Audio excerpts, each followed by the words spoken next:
Hello दोस्तों, स्वागत है मेरे चैनल पे आप सभी का। आज मैं अपनी कहानी नहीं, आज मैं आप लोगों के लिए पढ़ रही हूँ मुंशी प्रेमचंद की कहानी नादान दोस्त। आशा है ये मेरी कोशिश आप सभी को पसंद आएगी। अभी मैं आप लोगों के लिए कहानी पढ़ती हूँ, नादान दोस्त। केशव के घर कार्निस के ऊपर एक चिड़िया ने अंडे दिए थे। केशव और उसकी बहन श्यामा दोनों बड़े ध्यान से चिड़ियाओं को वहाँ आते जाते देखा करते हैं। सवेरे दोनों आंखें मलते कार्निस के सामने पहुंच जाते और चिड़िया दोनों को वहां बैठा पाते। उनको देखने में दोनों बच्चों को न मालूम क्या मज़ा मिलता। दूध और जलेबी की सुध भी न रहती थी। दोनों के दिल में तरह तरह के सवाल उठते।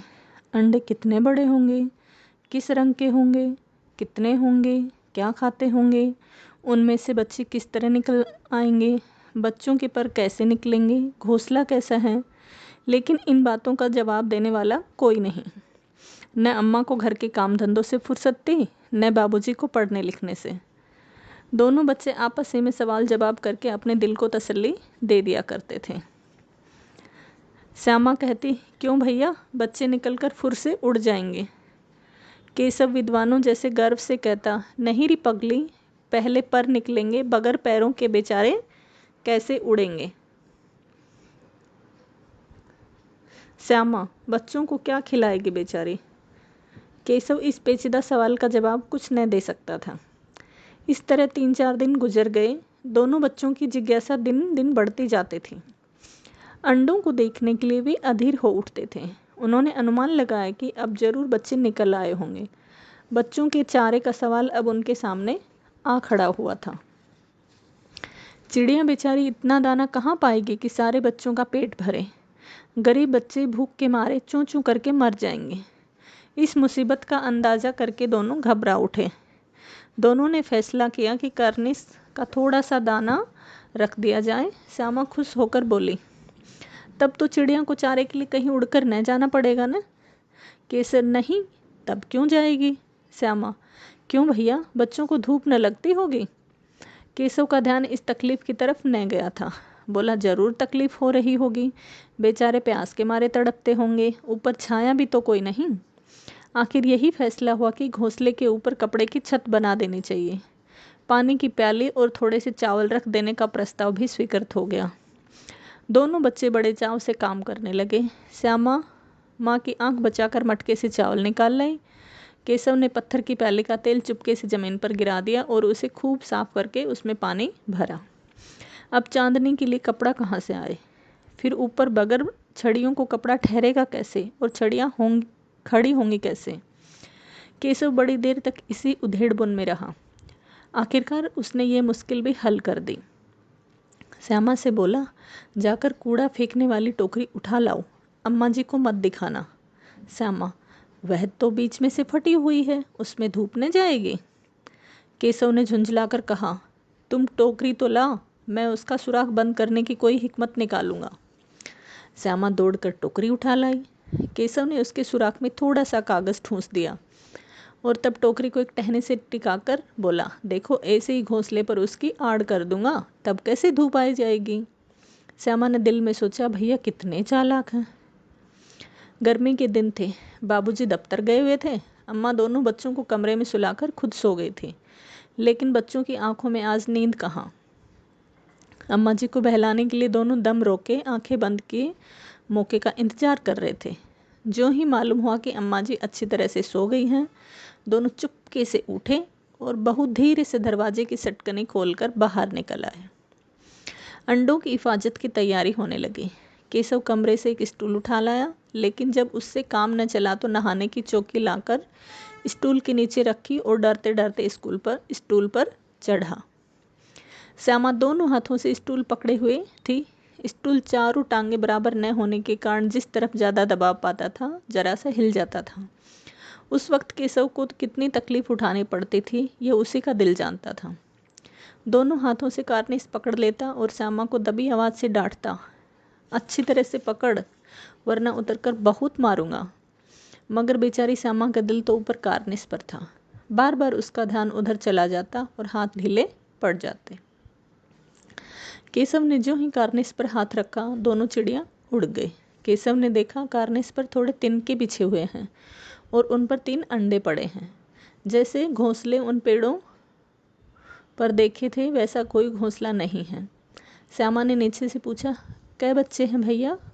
केशव, 3 अंडे हैं, अभी बच्चे नहीं निकले। श्यामा, जरा हमें दिखा दो भैया, कितने बड़े हैं? केशव, दिखा दूंगा, पहले जरा चिथड़े ले आ, नीचे बिछा दूं, बेचारे अंडे तिनकों पर पड़े हैं। श्यामा दौड़कर अपनी पुरानी धोती फाड़कर एक टुकड़ा लाई। केशव ने झुककर कपड़ा ले लिया, उसकी कई तय करके उसने एक गद्दी बनाई और उसे तिनकों पर बिछाकर तीनों अंडे धीरे से उस पर रख दिए। श्यामा ने फिर कहा, हमको भी दिखा दो भैया। केशव, दिखा दूंगा, पहले जरा वह टोकरी तो दे दो, ऊपर छाया कर दूं। श्यामा ने टोकरी नीचे से थमा दी और बोली, अब तुम उतर आओ, मैं भी तो देखूं। केशव ने टोकरी को एक टहनी से टिकाकर कहा, जा दाना और पानी की प्याली ले आ, मैं उतर जाऊं तो तुझे दिखा दूंगा। श्यामा आली और चावल भी लाई। केशव ने टोकरी के नीचे दोनों चीज़ें रख दी और आहिस्ता से उतर आया। श्यामा ने गिड़गिड़ा कर कहा, अब हमको भी चढ़ा दो भैया। केशव, तू गिर पड़ेगी। श्यामा, नहीं गिरूंगी भैया, तुम नीचे से पकड़े रहना। केशव, न भैया, कहीं तू गिरा पड़ी तो अम्मा जी मेरी चटनी ही कर डालेंगी, कहेंगी तूने ही चढ़ाया था। क्या करेगी देखकर, अब अंडे बड़े आराम से हैं, जब बच्चे निकलेंगे तो उनको पालेंगे। दोनों चिड़ियाँ बार बार कार्निस पर आती और बगैर बैठे ही उड़ जाती। केशव ने सोचा, हम लोगों के डर से नहीं बैठती। स्टूल उठाकर कमरे में रखाया, चौकी जहाँ की थी वहाँ रख दी। श्यामा ने आंखों में आंसू भरकर कहा, तुमने मुझे नहीं दिखाया, मैं अम्मा जी से कह दूंगी। केशव, अम्मा जी से कहेगी तो बहुत मारूंगा, कह देता हूँ। श्यामा, तो तुमने मुझे दिखाया क्यों नहीं? केशव, और गिर पड़ती तो 4 सर न हो जाते? श्यामा, हो जाते, देख लेना, मैं कह दूंगी। इतने में कोठरी का दरवाज़ा खुला और माँ ने धूप से आंखों को बचाते हुए कहा, तुम दोनों बाहर कब निकल आए? मैंने कहा न था दोपहर को न निकलना। किसने किवाड़ खोला? किवाड़ केशव ने खोला था, लेकिन श्यामा ने माँ से यह बात नहीं कही। उसे डर लगा कि भैया पिट जाएंगे। केशव दिल में काँप रहा था कि कहीं श्यामा कह न दे। अंडे न दिखाई दिए, इससे अब उसको श्यामा पर विश्वास न था। श्यामा सिर्फ मोहब्बत के मारे चुप थी, या इस कसूर से में हिस्सेदार होने की वजह से, इसका फैसला नहीं किया जा सकता था। श्यामा दोनों ही बातें थी, शायद दोनों ही बातें थी। माँ ने दोनों को डांट डपट कर फिर कमरे में बंद कर दिया और आप धीरे धीरे उन्हें पंखा झलने लगी। अभी सिर्फ 2 बजे थे, बाहर तेज लू चल रही थी। अब दोनों बच्चों को नींद आ गई थी। 4 बजे यकायक श्यामा की नींद खुली। किवाड़ खुले हुए थे। वह दौड़ी हुई कार्निस के पास आई और ऊपर की तरफ ताकने लगी।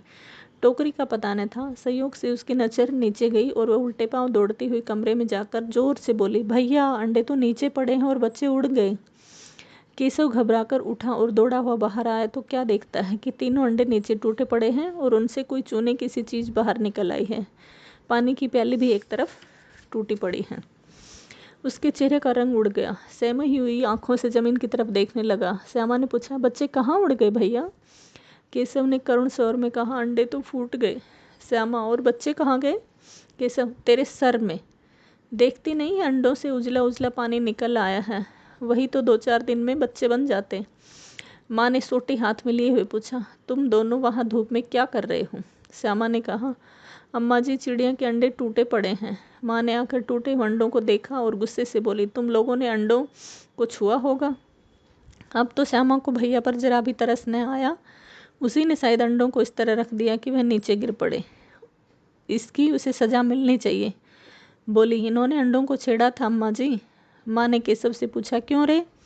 केशव भिग्गी बिल्ली बना खड़ा था। माँ, तू वहाँ पहुँचा कैसे? श्यामा, चौकी पर स्टूल रखकर चढ़े अम्मा जी।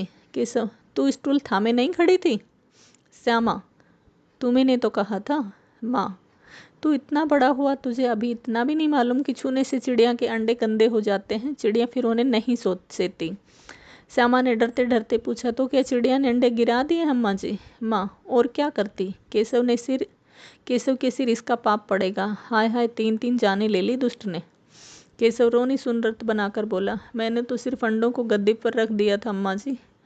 माँ को हंसी आ गई, मगर केशव को कई दिनों तक अपनी गलती पर अफसोस होता रहा। अंडों की हिफाजत करने के जोग में उसने उनका सत्यानाश कर डाला। इसे याद कर वह कभी कभी रो पड़ता था। दोनों चिड़ियाँ वहाँ फिर न दिखाई दी। कहानी समाप्त। आशा करती हूँ आप सभी को पसंद आई होगी। धन्यवाद।